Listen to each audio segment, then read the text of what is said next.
Halo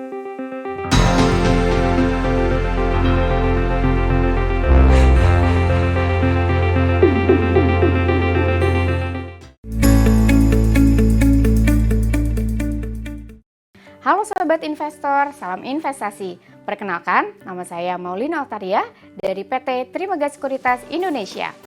Pada video kali ini, saya akan memperkenalkan beberapa jenis obligasi retail yang diterbitkan oleh pemerintah. Selain tidak memerlukan modal yang sangat besar, investasi retail ini sangat cukup untuk resiko yang relatif rendah.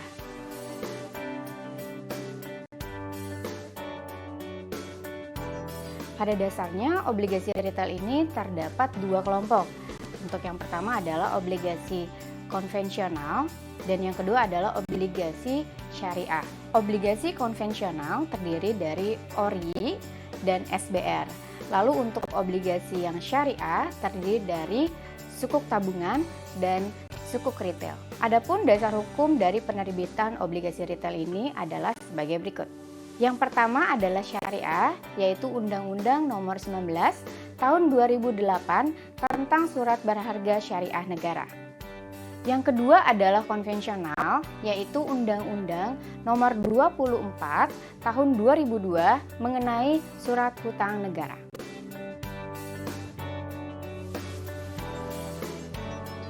Nah, Sobat Investor pasti ingin tahu kan, kenapa sih pemerintah menerbitkan surat hutang negara?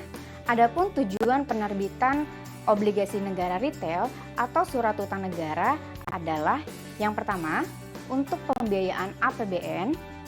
Yang kedua adalah memperluas basis investor surat berharga negara di pasar domestik. Dan yang ketiga, mendorong masyarakat untuk menuju investment oriented society.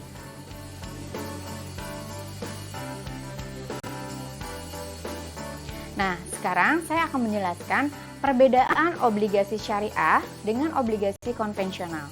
Yang pertama, obligasi syariah di setiap transaksinya memerlukan akad. Namun, kalau untuk yang konvensional tidak memerlukan akad. Yang kedua adalah obligasi syariah, keuntungannya ditetapkan dari bagi hasil atau dari margin atau fee. Sementara obligasi konvensional, keuntungannya itu didapat dari bunga yang ditetapkan.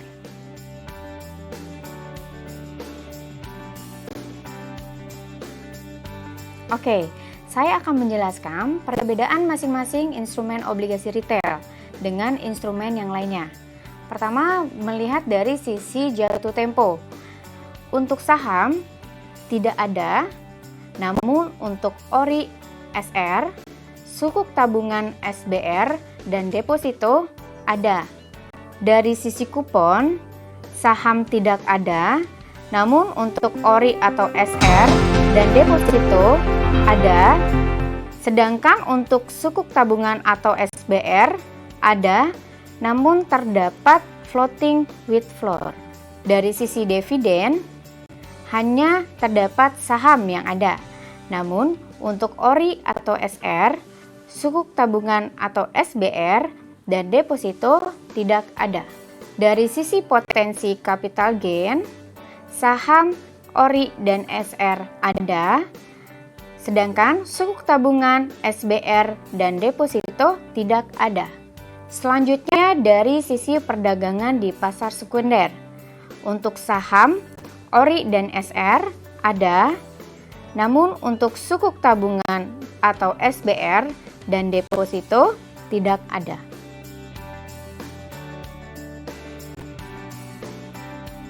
Salah satu keuntungan obligasi retail ini tidak mempunyai resiko gagal bayar karena dijamin undang-undang dan APBN. Resiko investasi biasanya berhubungan dengan suku bunga. Khususnya untuk SBR atau ST, nasabah tidak dapat menjual karena produk ini tidak ada sekundari.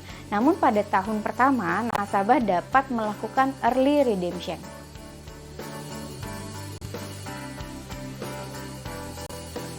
Dalam obligasi retail, ada aturan perpajakan. Untuk yang pertama, bunga obligasi. Yang kedua, capital gain atau diskonto obligasi. Yang ketiga, bunga berjalan. Semua berlaku pada 15%. dengan dasar hukum PP nomor 16 tahun 2009.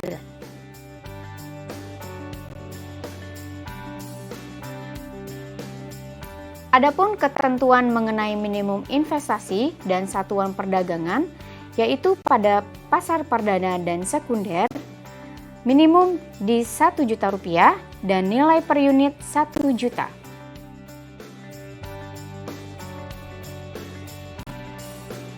Adapun struktur ORI atau SR, yaitu pada jangka waktu atau jatuh tempo pada 3 tahun, lalu dapat diperdagangkan di pasar sekunder, lalu untuk kupon adalah fixed rate. Berikut ini ilustrasi hasil investasi. Investor membeli ORI 15 di pasar perdana pada 1 November 2018 sebesar Rp10 juta dengan kupon 8,25% per tahun dan menjualnya setelah menyimpan ORI 15 tersebut selama 11 bulan ditambah 21 hari. Harga penjualan yang diterima oleh investor tersebut di pasar sekunder adalah 102%. Hasil yang akan diperoleh investor adalah Rp10.991.950. Berikut ini struktur SBR atau ST, yaitu jangka waktu atau jatuh tempo 2 tahun, lalu tidak dapat diperdagangkan di pasar sekunder, terdapat early redemption, penentuan kupon dan penyesuaian kupon secara berkala, kupon mengambang yang ditetapkan oleh pemerintah berdasarkan penyesuaian tingkat kupon setiap 3 bulan dengan menjumlahkan tingkat bunga 7 days repo rate yang berlaku pada tanggal penyesuaian kupon dengan spread tetap sebesar yang telah ditetapkan pemerintah di awal. Khususnya untuk dan SBR dan ST terdapat mekanisme exit window. Pertama, terdapat periode early redemption yang sudah ditetapkan di awal. Yang kedua, minimal kepemilikan Rp2 juta, minimum pelunasan Rp1 juta. Yang ketiga, maksimum redeem 50% dari total kepemilikan. Yang keempat, tidak dikenakan biaya pelunasan atau redemption cost. Untuk lebih jelasnya, saya akan memaparkan ilustrasi hasil investasi. Nominal Rp10 juta pada saat SBR 006, kupon 1-3, BI 7 days repo rate plus fixed rate 7,95% per tahun. Per bulan adalah Rp56.313. Untuk kupon keempat dan kupon kelima, BI 7 days repo rate mengalami kenaikan.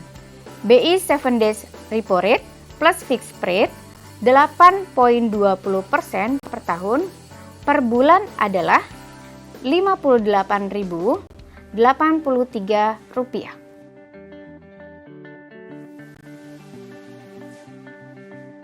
Berikut ini keunggulan transaksi obligasi retail di Trimegah Sekuritas Indonesia.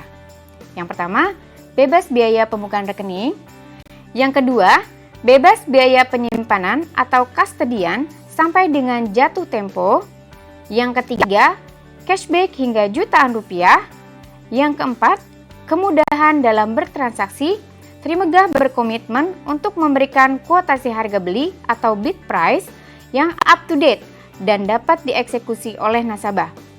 Selanjutnya, bebas biaya administrasi. Demikian penjelasan dari saya. Terima kasih dan happy learning!